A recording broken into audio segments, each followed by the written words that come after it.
കർത്താവിന്റെ നാമത്തിന് സ്തുതി. ദിവസവും ഈ ചാനൽ കേൾക്കുന്നതിലൂടെ നിങ്ങൾക്ക് ഒരു വർഷത്തിനുള്ളിൽ ബൈബിൾ വായിക്കാൻ കഴിയും. ദയവായി ഷെയർ, സബ്സ്ക്രൈബ് ഒപ്പം സപ്പോർട്ട് ചെയ്യുക. ഇന്നത്തെ ബൈബിൾ വാക്യങ്ങൾ.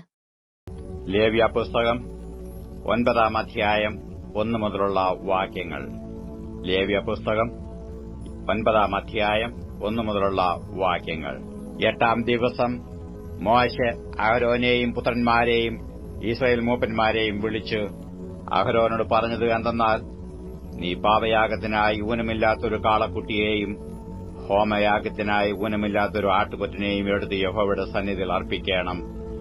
എന്നാൽ ഇസ്രായേൽ മക്കളോട് നീ പറയേണ്ടത് എന്തെന്നാൽ, യഹോവയുടെ സന്നിധിയിൽ യാഗം കഴിക്കേണ്ടതിന് നിങ്ങൾ പാപയാഗത്തിനായി ഊനമില്ലാത്ത ഒരു കോലാട്ടിനെയും ഹോമയാഗത്തിനായി 1 വയസ്സ് പ്രായമുള്ള ഊനമില്ലാത്ത ഒരു കാളക്കുട്ടിയെയും 1 വയസ്സ് പ്രായമുള്ള ഊനമില്ലാത്ത ഒരു ചെമ്മരിയാട്ടിൻകുട്ടിയെയും സമാധാനയാഗത്തിനായി ഒരു കാളയെയും ഒരു ചെമ്മരിയാട്ടുകൊറ്റനെയും എണ്ണ ചേർത്ത ഭോജനയാഗത്തെയും എടുപ്പീൻ.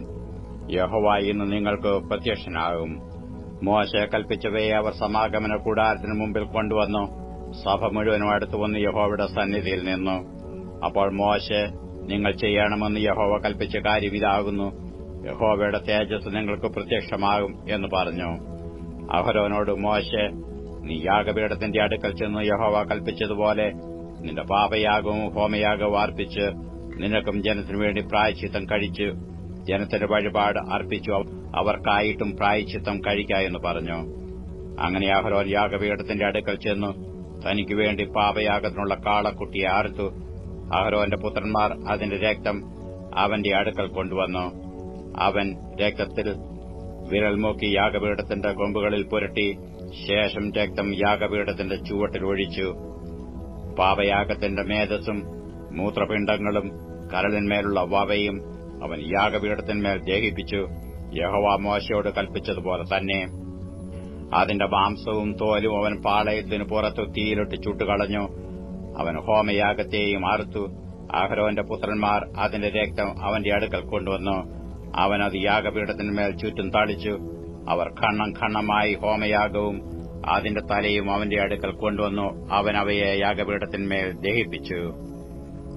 അവൻ അതിന്റെ കുടലും കാലും കഴുകി യാഗപീഠത്തിന്മേൽ ഹോമയാഗത്തിന്മീതെ ദഹിപ്പിച്ചു.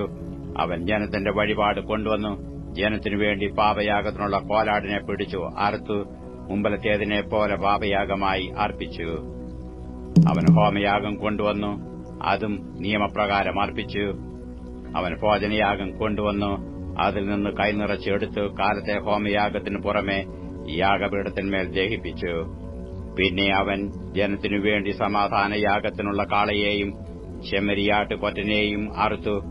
അഹരോന്റെ പുത്രന്മാർ അതിന്റെ രക്തം അവന്റെ അടുക്കൽ കൊണ്ടുവന്നു. അവൻ അത് യാഗപീഠത്തിന്മേൽ ചുറ്റും തളിച്ചു.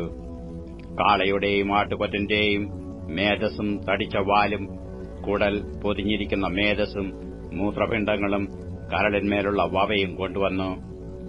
അവർ മേധസ് നെഞ്ചുകണ്ഡങ്ങളുടെ മേൽ വെച്ചു. അവൻ മേധസ് യാഗപീഠത്തിന്മേൽ ദഹിപ്പിച്ചു. എന്നാൽ നെഞ്ചുകണ്ഡങ്ങളും വലത്തെ കൈക്കുറവും മോശ കൽപ്പിച്ചതുപോലെ അഹരോൻ യഹോവയുടെ സന്നിധിയിൽ നിരാജനാർപ്പണമായി നിരാജനം ചെയ്തു. പിന്നെ അഹരോൻ ജനത്തിനു നേരെ കൈ ഉയർത്തി അവരെ ആശീർവദിച്ചു. പാപയാഗവും ഹോമയാഗവും സമാധാനയാഗവും അർപ്പിച്ചിട്ടു അവൻ ഇറങ്ങിപ്പോന്നു. മോശയും അഹരോനും സമാഗമന കൂടാരത്തിൽ കടന്നിട്ട് പുറത്തുവന്ന് ജനത്തെ ആശീർവദിച്ചു. അപ്പോൾ യഹോവയുടെ തേജസ് സകല ജനത്തിനും പ്രത്യക്ഷമായി. യഹോവയുടെ സന്നിധിയിൽ നിന്ന് തീ പുറപ്പെട്ടു ഈ യാഗപീഠത്തിന്മേലുള്ള ഹോമയാഗവും മേധസ്സും ദഹിപ്പിച്ചു. ജനമെല്ലാം അത് കണ്ടപ്പോൾ ആർത്തു സാഷ്ടാംഗം വീണു. ലേവ്യ പുസ്തകം 10-ാം അധ്യായം 1 മുതലുള്ള വാക്യങ്ങൾ. ലേവ്യ പുസ്തകം 10-ാം അധ്യായം 1 മുതലുള്ള വാക്യങ്ങൾ. അനന്തരം അഹരോന്റെ പുത്രന്മാരായ നാദാബും അബീഹൂവും ഓരോ ധൂപകലശമെടുത്തു അതിൽ തീയിട്ടു അതിന്മേൽ ധൂപവർഗവും ഇട്ടു. അങ്ങനെ തങ്ങളോട് കൽപ്പിച്ചതല്ലാത്ത അജ്ഞാഗ്നി യഹോവയുടെ സന്നിധിയിൽ കൊണ്ടുവന്നു. ഉടനെ യഹോവയുടെ സന്നിധിയിൽ നിന്ന് തീ പുറപ്പെട്ടു അവരെ ദഹിപ്പിച്ചു കളഞ്ഞു. അവർ യഹോവയുടെ സന്നിധിയിൽ മരിച്ചുപോയി. അപ്പോൾ മോശെ, എന്നോട് അടുക്കുന്നവരിൽ ഞാൻ ശുദ്ധീകരിക്കപ്പെടും, സർവ്വജനത്തിന്റെയും മുമ്പാകെ ഞാൻ മഹത്വപ്പെടുത്തും എന്ന് യഹോവ അരുളിച്ചെയ്തത് ഇത് തന്നെ എന്ന് അഹരോനോട് പറഞ്ഞു. അഹരോനോ മിണ്ടാതിരുന്നു. പിന്നെ മോശെ അഹരോന്റെ ഇളയപ്പൻ ഉസിയേലിന്റെ പുത്രന്മാരായ മീശായേലിനെയും എൽസാഫാനെയും വിളിച്ചു അവരോട്, നിങ്ങൾ അടുത്തു ചെന്നു നിങ്ങളുടെ സഹോദരന്മാരെ വിശുദ്ധ മന്ദിരത്തിന്റെ മുമ്പിൽ നിന്ന് പാളയത്തിന് പുറത്തു കൊണ്ടുപോകുവീൻ എന്ന് പറഞ്ഞു. മോശെ പറഞ്ഞതുപോലെ അവർ അടുത്തു ചെന്നു അവരെ അവരുടെ അങ്കികളോടുകൂടെ പാളയത്തിന് പുറത്തു കൊണ്ടുപോയി. പിന്നെ മോശെ അഹരോനോടും അവന്റെ പുത്രന്മാരോടും എലെയാസരിനോടും ഈഥമാരോടും, നിങ്ങൾ മരിക്കാതെയും സർവ്വസഭയുടെയും മേൽ കോപം വരാതെയും ഇരിപ്പാൻ നിങ്ങളുടെ തലമുടി പിച്ചിപ്പറിക്കരുത്, നിങ്ങളുടെ വസ്ത്രം കീറുകയും അരുത്. നിങ്ങളുടെ സഹോദരന്മാരായ ഇസ്രായേൽ ഗ്രഹമൊക്കെയും യഹോവ ദഹിപ്പിച്ച ദഹനം നിമിത്തം കരയട്ടെ. നിങ്ങളോ മരിച്ചു പോകാതിരിക്കേണ്ടതിന് സമാഗമന കൂടാരത്തിന്റെ വാതിൽ വിട്ടു പുറത്തു പോകരുത്. യഹോവയുടെ അഭിഷേക തൈലം നിങ്ങളുടെ മേലിരിക്കുന്നുവല്ലോ എന്ന് പറഞ്ഞു. അവർ മോശയുടെ വചനം പോലെ തന്നെ ചെയ്തു. യഹോവ അഹരോനോട് അരുളി ചെയ്തത്, നീയും നിന്റെ പുത്രന്മാരും മരിച്ചു പോകാതിരിക്കേണ്ടതിന് സമാഗമന കൂടാരത്തിൽ കടക്കുമ്പോൾ വീഞ്ഞും മദ്യവും കുടിക്കരുത്. അത് നിങ്ങൾ തലമുറ തലമുറയായി എന്നേക്കുമുള്ള ചട്ടമായിരിക്കണം. ശുദ്ധവും അശുദ്ധവും മലിനവും നിർമ്മലവും തമ്മിൽ നിങ്ങൾ വകതിരിക്കേണ്ടതിനും യഹോവ മോശെ മുഖാന്തരം ഇസ്രായേൽ മക്കളോട് കൽപ്പിച്ച സകല പ്രമാണങ്ങളും അവരെ ഉപദേശിക്കേണ്ടതിനും തന്നെ.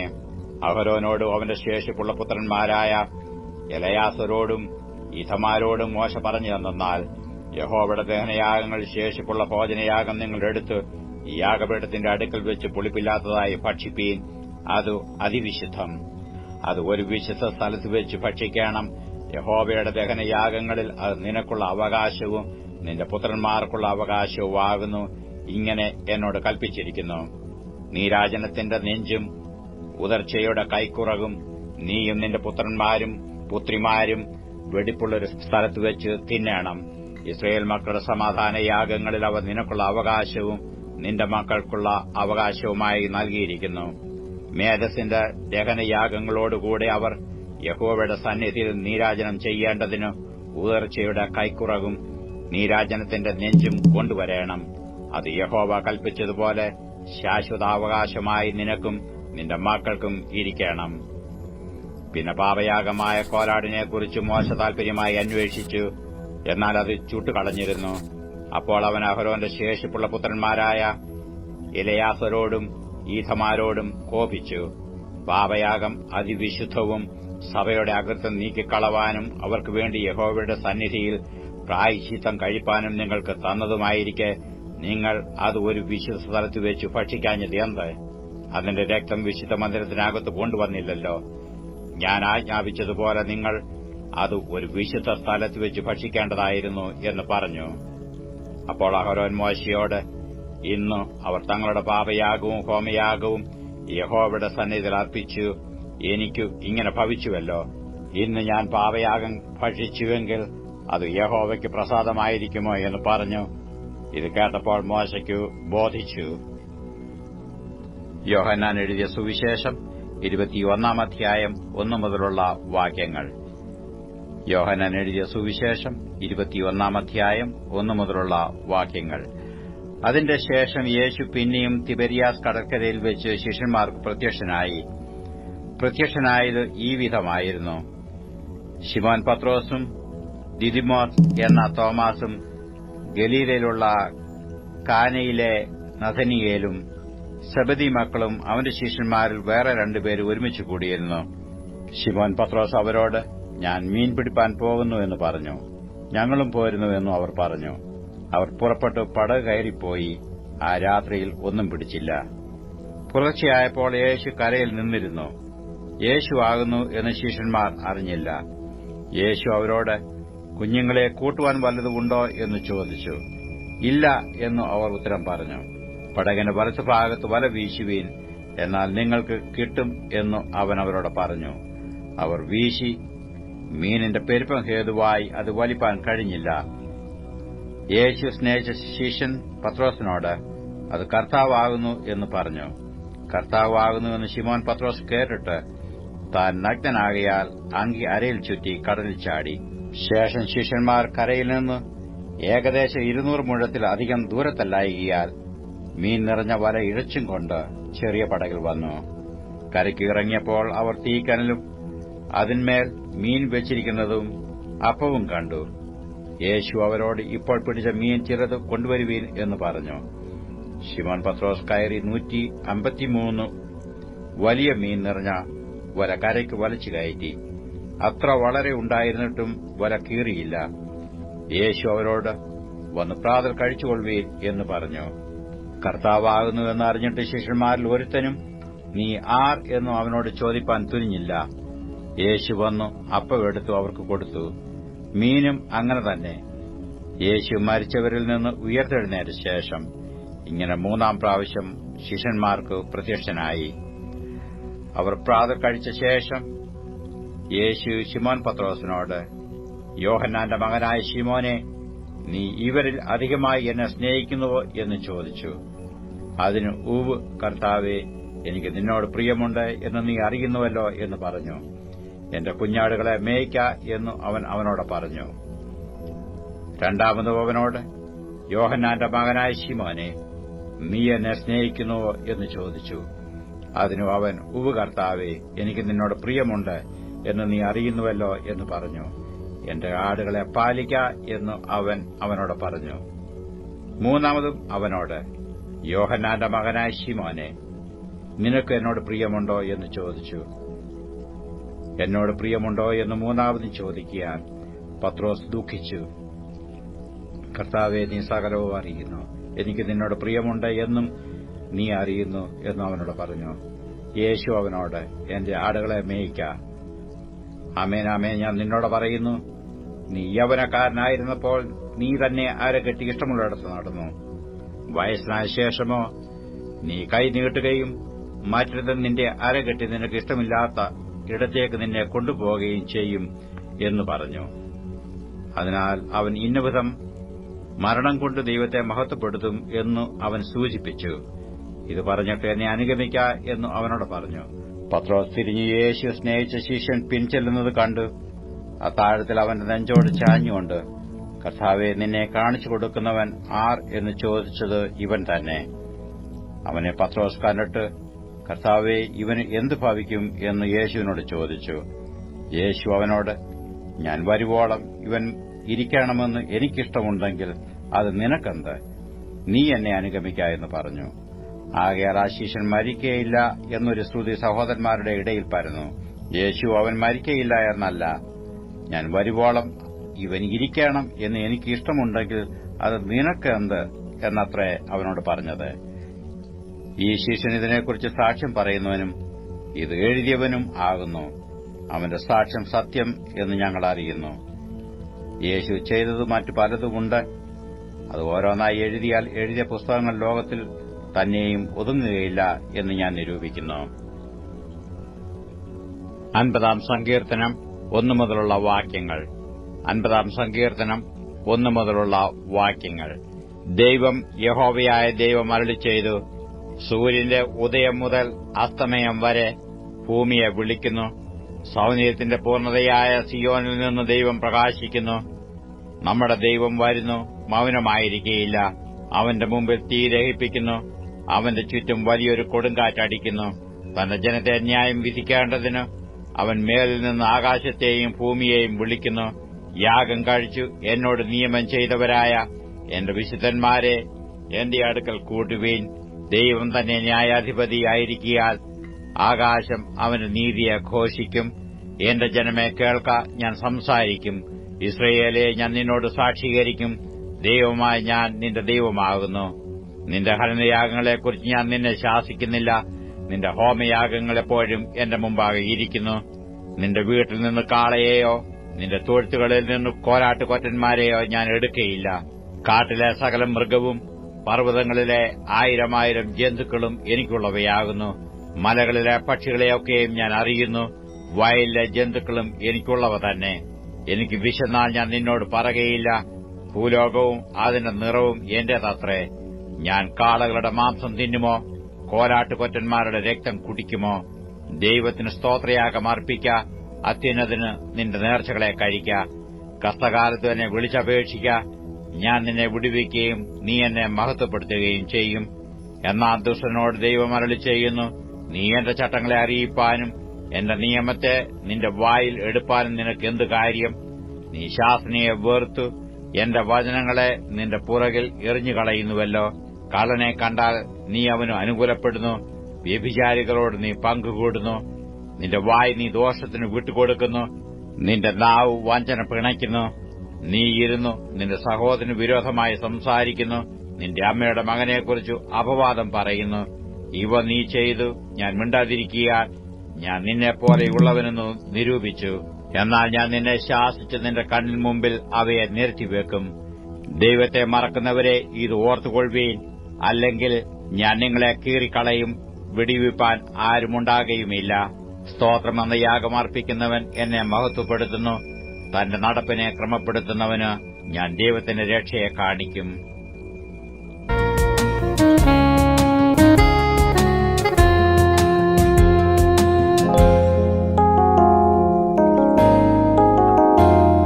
എൻ പ്രാണനാഥ ആശ്രയിപ്പാനാരുമേയില്ലേ, നീ മാത്രമെന്റെ ആശ്രയമെൻ പൊന്നുകാന്തനെ. എൻ പ്രാണനാഥ ആശ്രയിപ്പാനാരുമേയില്ലേ, നീ മാത്രമെന്റെ ആശ്രയമെൻ പൊന്നുകാന്തനെ. നീ വിളിച്ചതാലെ നിന്നെ പിൻപറ്റിയിടുന്നേ, പ്രിയ കൈവിടല്ലേ, താങ്ങിടണേ അന്ത്യം വരെയും. എൻ പ്രാണനാഥ ആശ്രയിപ്പാനാരുമേയില്ലേ, നീ മാത്രമെന്റെ ആശ്രയമെൻ പൊന്നുകാന്തനെ. എൻ പ്രാണനാഥ ആശ്രയിപ്പാനാരുമേയില്ലേ, നീ മാത്രമെന്റെ ആശ്രയമെൻ പൊന്നുകാന്തനെ.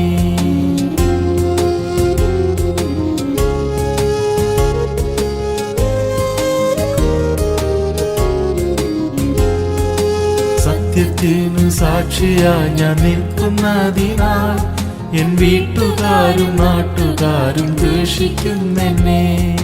സത്യത്തിനു സാക്ഷിയായി ഞാൻ നിൽക്കുന്നതിനാൽ എൻ വീട്ടുകാരും നാട്ടുകാരും ദ്വേഷിക്കുന്നെന്നെ. നീ മതിയെ എന്നും എനിക്കാശ്വാസമായി, പ്രിയൻ പോയതായ പാദമതി ഭീതി മാറ്റണേ. എൻ പ്രാണനാഥ ആശ്രയിപ്പാനാരുമേയില്ലേ, നീ മാത്രമെന്റെ ആശ്രയമെൻ പൊന്നുകാന്തനെ.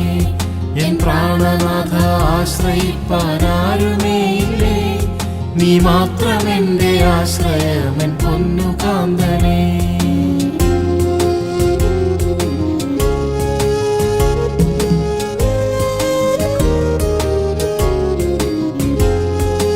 മായലോക സൗഖ്യമെല്ലാം നശ്വരം തന്നെ, അതിലാശയില്ലതായിടുന്നേ ദിവ്യ സ്നേഹത്താൽ. മായലോക സൗഖ്യമെല്ലാം നശ്വരം തന്നെ, അതിലാശയില്ലതായിടുന്നേ ദിവ്യ സ്നേഹത്താൽ. എന്നാശയെല്ലാം നിന്നോടൊന്നിച്ചാലന്നിച്ചിടാൻ, അതിനേകിടുക ഭാഗ്യമെനിക്കെത്രയും വേഗം. എൻ പ്രാണനാഥ ആശ്രയിപ്പാനാരുമേയില്ലേ, നീ മാത്രമെന്റെ ആശ്രയമെൻ പൊന്നുകാന്തനെ. എൻ പ്രാണനാഥ ആശ്രയിപ്പാനാരുമേയില്ലേ, നീ മാത്രമെന്റെ ആശ്രയമെൻ പൊന്നുകാന്തനെ.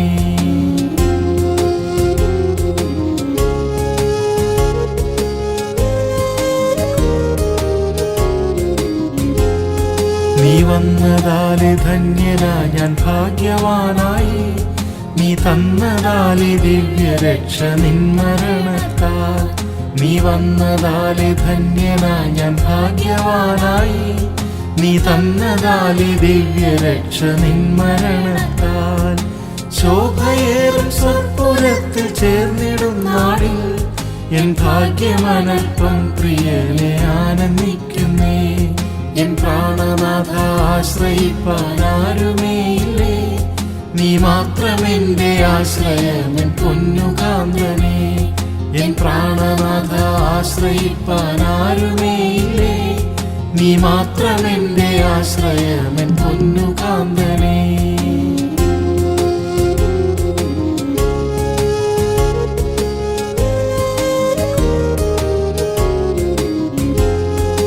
നീ ഇതിൽ വേർപിരിപ്പാനൊന്നിനാലും സാധ്യമല്ലല്ലോ. നീ എനിക്കുള്ളോൻ, പ്രിയനെ ഞാൻ നിനക്കുള്ളോൻ, ഇതിൽ വേർപിരിപ്പാനൊന്നിനാലും സാധ്യമല്ലല്ലോ. ജീവനോ മരണമോ മറ്റെന്തു വന്നാലും എൻ പ്രേമകാന്ത നിന്റെ പ്രേമം എന്നിൽ ജയിക്കുമേ. എൻ പ്രാണനാഥ ആശ്രയിപ്പാനാരുമേയില്ലേ, നീ മാത്രമെന്റെ ആശ്രയം എൻ പൊന്നുകാന്തനെ. എൻ പ്രാണനാഥ ആശ്രയിപ്പാനാരുമേയില്ലേ, നീ മാത്രമെന്റെ ആശ്രയം എൻ പൊന്നുകാന്തനെ.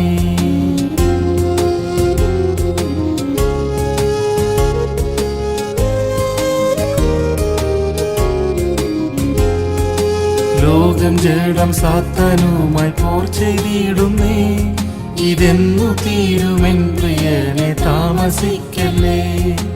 ലോകം ജഡം സാത്താനുമായി പോർ ചെയ്തിടുന്നേ, ഇതെന്നു തീരുമെൻ പ്രിയനെ താമസിക്കല്ലേ.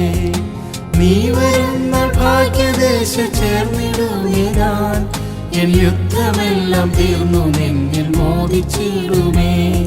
എൻ പ്രാണനാഥ ആശ്രയിപ്പാനാരുമേയില്ലേ, നീ മാത്രമെന്റെ ആശ്രയം എൻ പൊന്നുകാന്തനെ.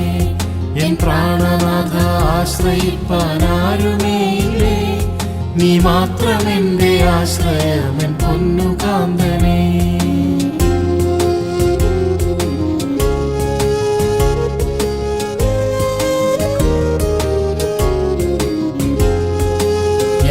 നാൾ ഞാൻ ഈ ഉലകിൽ കാത്തിടേണമോ പ്രിയ, അത്ര നാളും നിൻ കൃപയിൽ സൂക്ഷിച്ചിടണേ. എത്ര നാൾ ഞാൻ ഈ ഉലകിൽ കാത്തിടേണമോ പ്രിയ, അത്ര നാളും നിൻ കൃപയിൽ സൂക്ഷിച്ചിടണേ.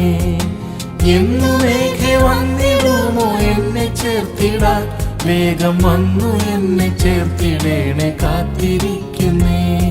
എൻ പ്രാണനാഥ ആശ്രയിപ്പാനാരുമേയില്ലേ, നീ മാത്രമെന്റെ ആശ്രയം എൻ പൊന്നുകാന്തനെ. എൻ പ്രാണനാഥ ആശ്രയിപ്പാനാരുമേയില്ലേ, നീ മാത്രമെന്റെ ആശ്രയം എൻ പൊന്നുകാന്തനെ.